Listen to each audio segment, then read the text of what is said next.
Bonjour aux étudiants de Lyon 3. Je suis désolée de ne pas être venue vous voir, je suis vraiment désolée. Ce qui me donnait un tout petit peu meilleure conscience, c'est de savoir que je ne vous plantais pas complètement, puisqu'il y avait Monica Sabolo quand même qui venait vous parler. Mais bon, j'ai eu un souci avec mon grand-fils qui a eu un problème. Bon voilà, il fallait absolument que je sois là ce soir-là. Voilà, il a 18 ans, je ne vais pas vous raconter ma vie. Mais donc voilà, je suis désolée, donc je suis heureuse d'avoir l'occasion de pouvoir vous parler. C'est pas vraiment une idée, en fait, c'est quelque chose qui est là, qui nous accompagne depuis de très nombreuses années maintenant et qu'on appelle, à tort, à mon avis, la crise migratoire. C'est pas une crise migratoire, c'est une migration de masse qui est due à des tas de phénomènes économiques, due essentiellement à une très forte injustice économique, qui est due à des guerres dans certains lieux précis, comme la Syrie ou l'Afghanistan, qui est due à des dictatures insupportables, par exemple comme en Érythrée, et qui est due aussi au changement climatique. Donc c'est pas une crise, c'est l'avenir en fait. Et donc c'est un roman qui n'est pas exactement un roman politique, et en même temps il l'est. C'est-à-dire c'est un roman où j'apporte pas de solution, mais où je vous invite à réfléchir et peut-être à vous imaginer vos propres solutions en suivant Rose, qui est un personnage un petit peu maladroit, mais pour qui j'ai beaucoup d'affection. J'aime beaucoup sa façon d'être un peu perdue là-dedans. Donc voilà, l'idée, elle est née d'un état du monde, en fait. Il y a un très bon livre de Louis-Philippe d'Alembert qui s'appelle Mur Méditerranée, qui s'occupe du sort des migrantes, de 3 femmes en particulier, que je vous recommande. Moi, j'ai cherché à comprendre le trajet des jeunes hommes, des très jeunes hommes, 16 ans, 18 ans, parce que j'en ai rencontré certains, en fait. Ça a commencé comme ça. En particulier, j'en ai rencontré à Paris, évidemment. Il ne faut pas aller très loin de là où j'habite pour rencontrer des migrants à Paris, en particulier Porte de la Chapelle. Un temps, il y a eu un campement extrêmement organisé, d'ailleurs, en face de la gare de Lyon, sous la cité de la mode et du design dont je parle dans le livre. Et j'ai rencontré des jeunes hommes qui m'ont interpellée par évidemment leur courage, mais aussi le fait qu'il y avait des étincelles dans leurs yeux. Il y avait de l'espoir, il y avait parfois beaucoup d'humour aussi. Et leur destin était en général, moins dramatique que celui des filles, parce que les filles, elles se font systématiquement violer. Et je me sentais pas la force d'écrire un roman là-dessus. Dans mon roman, il y a aussi un aspect de comédie humaine, de maladresse de tout le monde, de ratage de tout le monde, de petites lâchetés du quotidien qui peuvent parfois être drôles ou parfois pas. Et Younes, ce personnage, je l'ai imaginé, mais il est quand même né de plusieurs rencontres, en particulier au Niger, parce que je suis aussi allée au Niger rencontrer ceux qu'on appelait les refoulés de Libye. C'est toute une histoire. J'étais au Niger en 2014, et à l'époque, les accords Frontex, bon, c'est un peu technique, hein, c'est toute cette fausse en fait organisation de la migration, parce que c'est un énorme bazar et très injuste. Mais en tout cas, à l'époque, Frontex avait un accord avec la Libye et l'Algérie pour refouler les gens et les éloigner en fait le plus possible de l'Europe, pour refouler les migrants. Et ils étaient très nombreux à être échoués, comme ils disaient eux-mêmes, stranded en anglais, à Niamey, au Niger. Autant dire un des pays les plus pauvres du monde. Et il y avait des Camerounais, des Sierra-Léonais, des Libériens, des Ghanéens, des Nigérians, des Congolais. Parfois aussi des Syriens, dans des incroyables micmacs. Enfin, on les avait renvoyés au mauvais endroit, quoi. Et de toute façon, c'était le mauvais endroit, le Niger, parce que personne n'était de là, et ce pays était trop pauvre pour les prendre en charge. Et bien, au milieu de toute cette immense détresse, j'ai rencontré des jeunes gens qui ne pensaient qu'à repartir, et dont la motivation était parfois simplement de voir du pays, Et je trouvais ça parfaitement légitime, sans papier, sans argent, mais de voir du pays, quoi. Donc effectivement, il y a eu des rencontres avec des migrants qui m'ont particulièrement frappée, et certains détails peuvent figurer dans ce que raconte Younes. Les souvenirs du Niger qui m'ont été racontés par des Nigériens qui n'étaient pas forcément des migrants, mais certains d'entre eux, oui, avaient fait l'aller-retour. La pluie des mangues, par exemple, cette petite pluie qui tombe quelque temps avant la vraie saison des pluies et qui fait mûrir les mangues. Et c'est une pluie, m'a raconté un homme que j'ai rencontré au Niger, un jeune homme, c'est une pluie qui fait que cette nuit-là, tout le monde dort bien. Je trouvais ça très poétique. Et puis il y a des choses que m'ont raconté des gens que j'ai rencontrés à Calais, des accueillants, des bénévoles, en particulier Sylvie, que je remercie aussi à la fin du livre, qui a accueilli jusqu'à 10 jeunes Soudanais chez elle, dans un tout petit 2 pièces avec des matelas partout. Et je lui disais, mais quand même, mais ça doit être épuisant, mais comment vous faites et tout. Elle me disait, mais non, il suffit de s'organiser. La seule chose qui l'embêtait, Sylvie, me disait-elle, c'est qu'il n'y en a pas un qui pense à passer la serpillière après la douche. Exactement comme mes enfants, quoi, comme mes ados d'enfants à la maison. Et l'accueil, l'hospitalité, c'est ça. C'est très concret et en même temps, c'est improvisé tous les jours et se débrouiller avec des gens qui au début sont des étrangers et puis qu'on se met au bout du compte à connaître au point de les engueuler, quoi, parce qu'ils passent pas la serpillière. Donc j'aime beaucoup ces détails très vrais du quotidien et c'est ça qui fait aussi le roman. Alors les personnages, disons, de la classe moyenne parisienne, je les connais par cœur. Je suis entourée de personnages de la classe moyenne parisienne, là où j'habite à Paris. Classe moyenne qui justement a énormément de mal à habiter Paris, parce que c'est devenu impossible de payer un loyer quand on est, comme elle, psychologue ou agent immobilier ou infirmière ou prof. C'est une catastrophe à Paris. Donc je les connais bien et je n'ai quasiment pas à les imaginer. Enfin, bien sûr, je commence à les imaginer, mais Rose, en quelque sorte, c'est moi si je n'écrivais pas. Comme la plupart de mes personnages féminins dans mes romans, c'est moi si je n'écrivais pas. Donc c'est très facile à faire.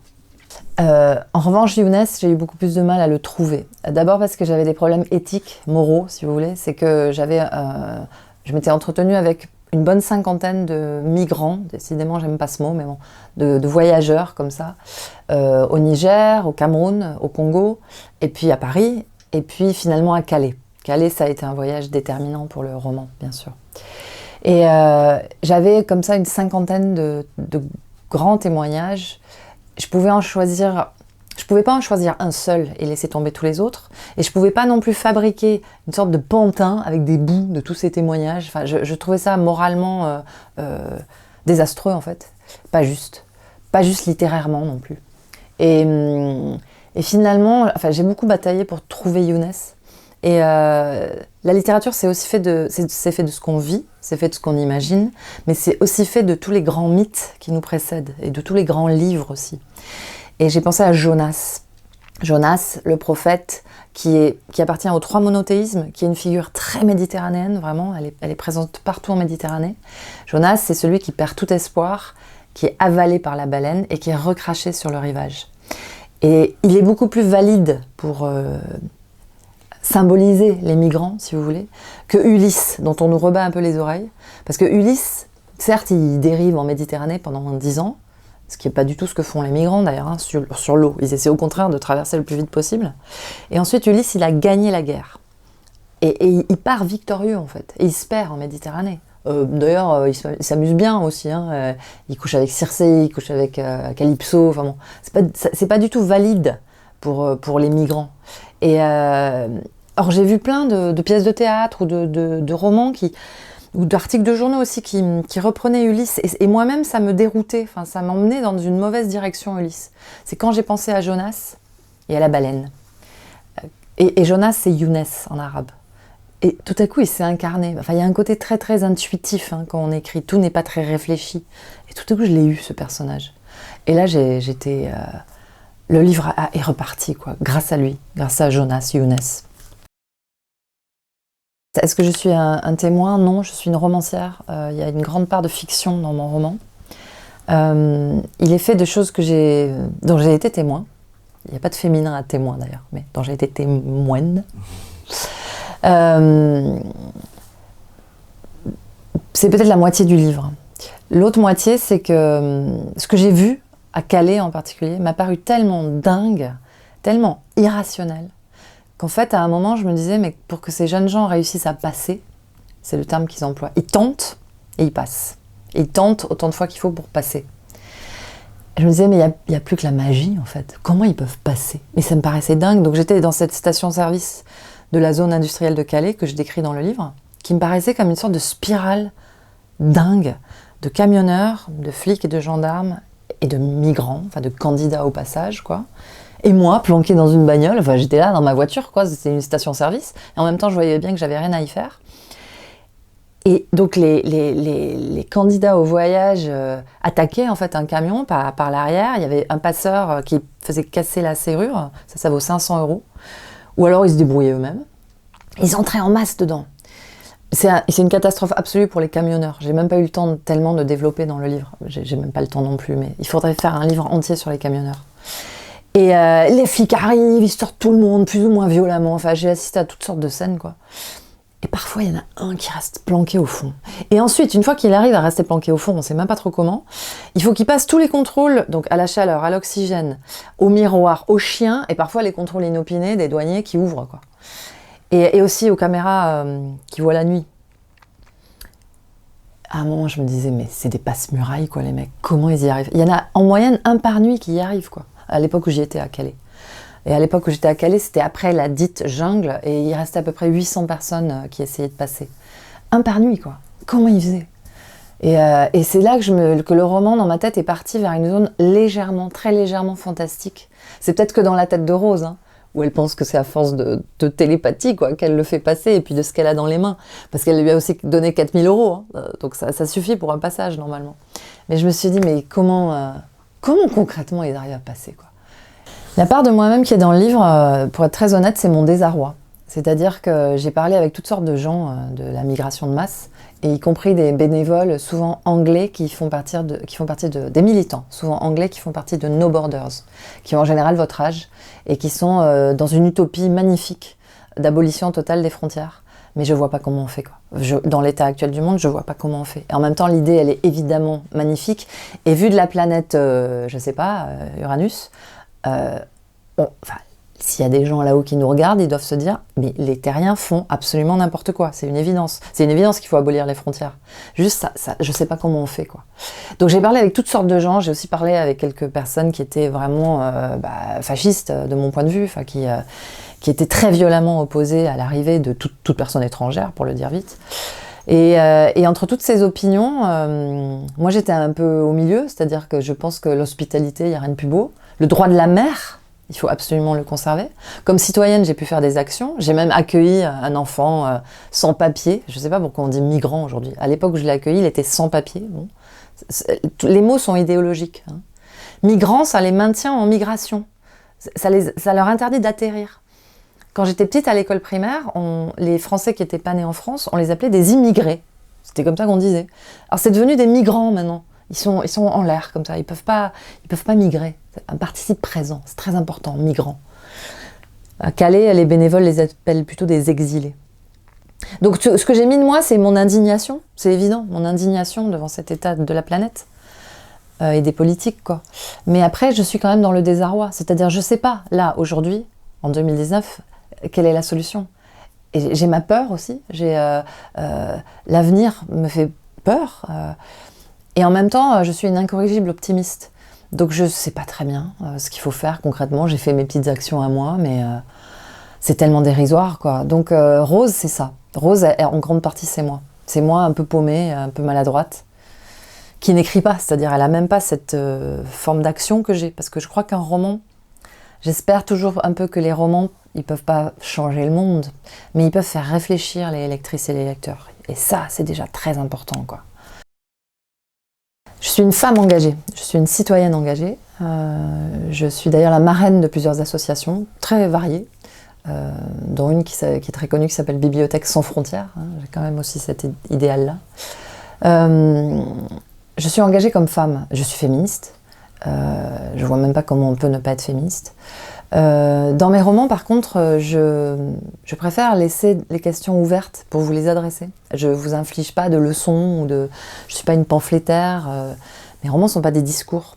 La magie, le génie du roman, de cette forme, c'est qu'elle est très ambivalente, très ambiguë, et qu'elle autorise toutes sortes de questions et même d'opinions. Sur ce roman-là, au fond, par exemple, je ne sais pas du tout pour qui vote Rose. Elle pourrait voter pour des tas de gens, finalement. Elle pourrait ne pas voter aussi. Elle est un peu perdue. Et je crois que c'est grâce à elle qu'on peut... si elle savait très bien quoi faire tout le temps, si c'était une militante, quoi, le roman serait très sec. Il ne vous laisserait pas la place d'entrer dedans, en fait. et de vous poser des questions. Moi, c'est ça qui m'intéresse.